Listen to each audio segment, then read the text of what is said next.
Good morning, students. How are you? Now, this is our third class, sorry. This is chapter 1, class 9 physics. Today's topic is the characteristics of the particles of the matter. जो matter के particles होते हैं, उनकी characteristics क्या होती है, क्या क्या फीचर्स होते हैं, उसके बारे में डिस्कस करेंगे. So now let us start. इसमें की फर्स्ट पॉइंट है the particles of the matter are very small. जो पार्टिकल्स होते हैं मैटर के, वो बहुत छोटे होते हैं और उनको हम अपने नेकेड आईज से नहीं देख सकते. ऐसा क्यों होता है, इसके लिए हम एक्सपेरिमेंट करेंगे. इस एक्सपेरिमेंट में क्या होगा कि हम पोटेशियम परमैंगनेट लेंगे, दैट इज KMnO4, और उसको वाटर सॉल्यूशन में डाइल्यूट करेंगे. 100 ml का वाटर लेंगे और उसमें एक क्रिस्टल डालेंगे पोटेशियम परमैंगनेट, जिससे वो डिजॉल्व हो जाएगा और उसका पर्पल कलर दिख जाएगा. डाइल्यूट होकर के पर्पल कलर दिखेगा हमें उसमें. अब हम क्या करेंगे, उसके बाद में 10 ml ऑफ पोटेशियम परमैंगनेट का जो सोल्यूशन है उससे 10 ml उसको निकालेंगे और दूसरे बीकर में फ्रेश वाटर में डालेंगे, जो बीकर में है. तो हम देखेंगे कि उसका कलर भी पहले वाले बीकर से थोड़ा सा डिम होगा. यही स्टेप आगे करेंगे, फिर उससे 10 ml लेंगे, नेक्स्ट वाले बीकर में डालेंगे, उसका कलर उससे और डल हो जाएगा. फिर उससे लेकर के इस तरीके तो 3 और 2 टाइम जब हम करेंगे तो देखेंगे कि लास्ट वाला एक्सपेरिमेंट होगा उसमें जो है, जो कलर होगा वाटर का, वो it will be very light. इससे क्या समझ में आ रहा है, इससे समझ में आ रहा है कि जो पार्टिकल्स होते हैं दे आर वेरी स्मॉल, और वो जैसे जैसे हम वाटर पार्टिकल्स को डिजॉल्व करते जाते हैं उसका जो कलर होता है वो डिम होता चला जाता है. ओके.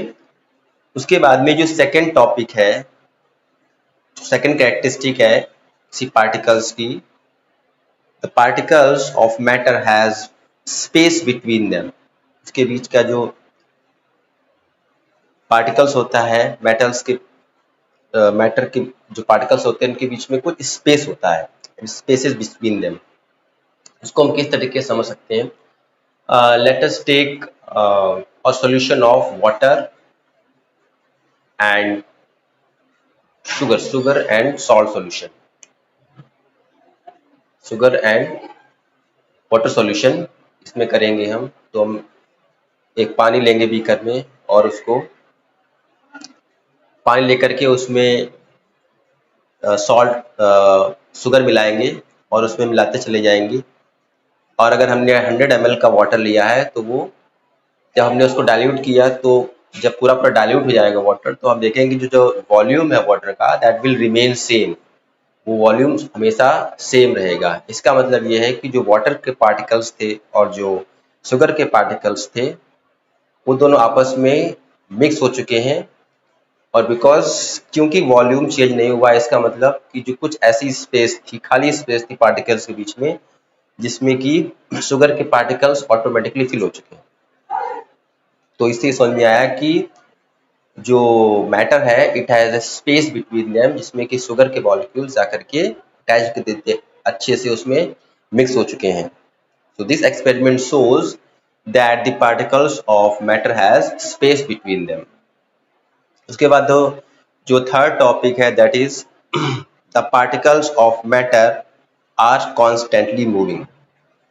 पार्टिकल्स होते हैं, चाहे सॉल्ट के हो चाहे लिक्विड हो गैस हो, दे आर कॉन्स्टेंटली मूविंग. ये हमेशा मूव करते रहते हैं. अगर सॉल्ट की बात करें तो they are constantly moving with their own position, अपने ही पोजीशन पे मूव करते हैं. They can not move from one place to another. अगर हम सॉल्ट की बात करें तो they are moving very fast in comparison to solid, और गैस में तो बहुत तेजी से ये मूव करते हैं.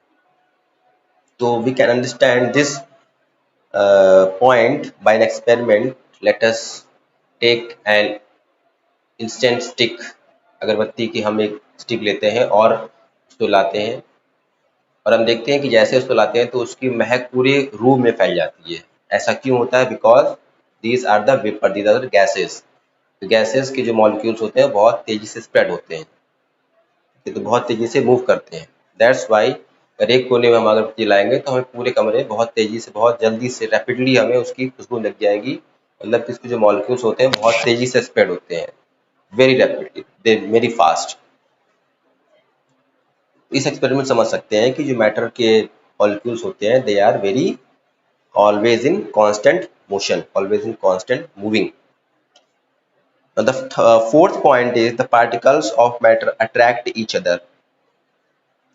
जो मैटर के पार्टिकल्स होते हैं वो एक दूसरे से अटैच होते हैं, एक दूसरे को की तरफ अट्रैक्ट करते हैं, चाहे सॉलिड हो चाहे लिक्विड हो, they have the particles and they attract each other. The force जो होता है पार्टिकल्स के बीच में सेम सब्सटेंस के, these are called the force of attraction. अगर सॉल्ट की बात करें तो फोर्स ऑफ अट्रैक्शन जो सॉल्ट में होता है वो बहुत स्ट्रांग होता है, इसके कारण उसके पार्टिकल्स आपस में बाइंड टुगेदर और इसीलिए वो रिजिड होते हैं। और अगर लिक्विड की बात करें तो इनके बीच का जो force of attraction is comparatively less, क्योंकि इनके बीच की जो स्पेस होती है वो थोड़ी ज़्यादा होती है इन कंपेयर टू सॉलिड। और अगर गैस की बात करें तो स्पेस जो होती है, इंटरमॉलिक्यूलर स्पेस जो होती है मॉलिक्यूल्स के बीच में, पार्टिकल्स के बीच में बहुत ज़्यादा होती है, इसलिए उसके बीच में फोर्स ऑफ अट्रैक्शन कम होता है बट अट्रैक्शन होता है, तो अट्रैक्ट ईच अदर, एक दूसरे से अट्रैक्ट करते हैं तीनों।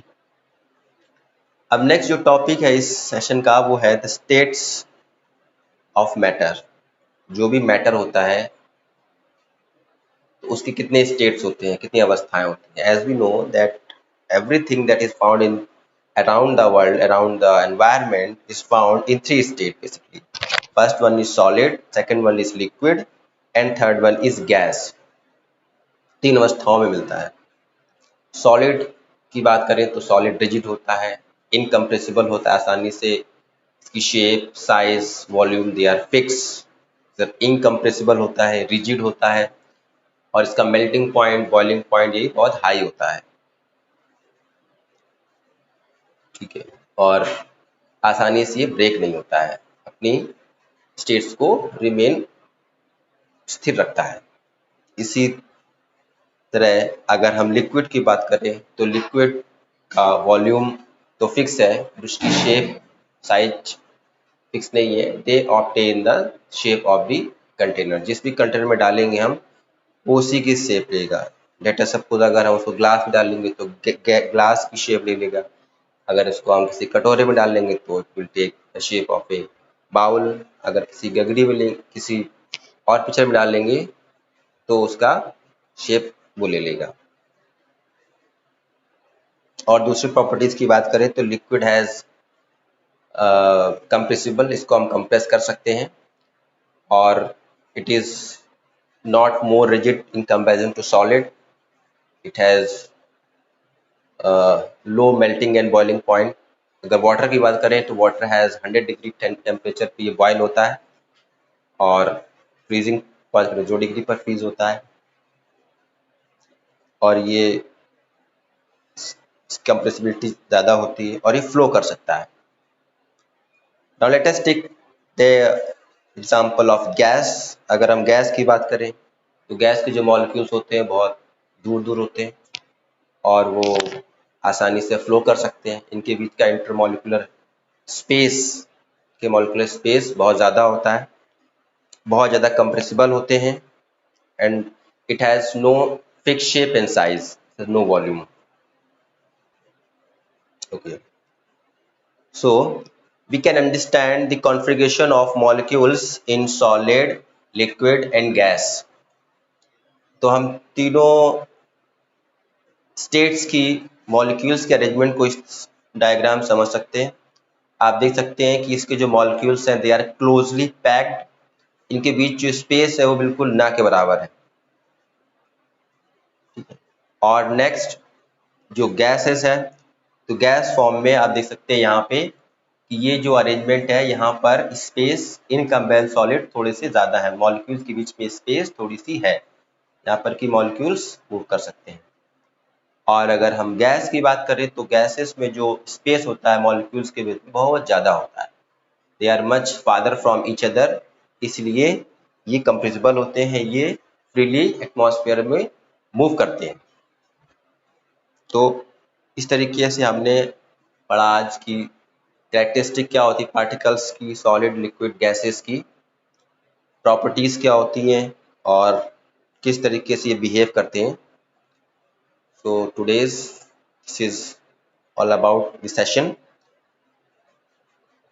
Keep watching my videos. I hope you understand this topic. I will give next video on another topic. So please like, share and subscribe my videos channels. Thank you very much.